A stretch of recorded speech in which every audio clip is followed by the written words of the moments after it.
Patay sa pamamaril ng dalawang nakamotorsiklo ng salarin ng isang lalaki sa Davao City. Nakita namang patay at tadtad ng saksak ang isang empleyado ng LGU sa loob ng kanyang sasakyan. Pakibalita tayo kay Sheila Vergara Rubio. Wala ng buhay ang biktimang si Ret Alvin Gyongson nang makita sa loob ng kanyang sasakyan sa Barangay Takunan, Davao City.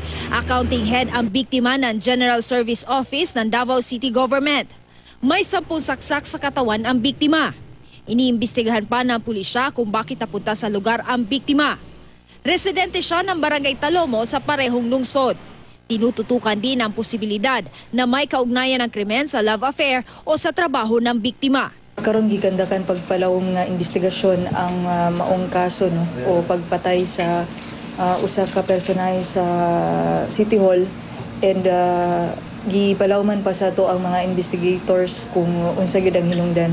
Pero nay posibleng love affair o nay posible pod na bangi sa trabaho no ang maong pero ginapalawman pa nato na. Dead on the spot din ang isang Florentino Garcia matapos pagbabarilin sa Barangay Tugbok sa parehong lungsod. Ayon sa pulis, tagalako ng tinapay ang biktima at inabangan ito ng 2 sospek na nakamotorsiklo. Hinold up daw ng mga salarin ang biktima. 3 tama ng bala sa likod ang ikinamatay niya. Na ay same in kuno kasi mo nakamotor man no and naka-helmet so susama nga ingon ana nga pamaagi. Same gihapon sa modus nga ginahimo sa Flores Group. So bisan pa man ni ana ato alang pun gihapon padayon na pagbansay sa kani nga maong mga kaso.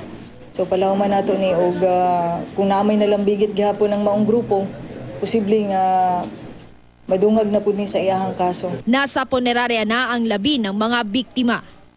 Sheila Vergara Rubio, Nagbabalita, Pilipinas.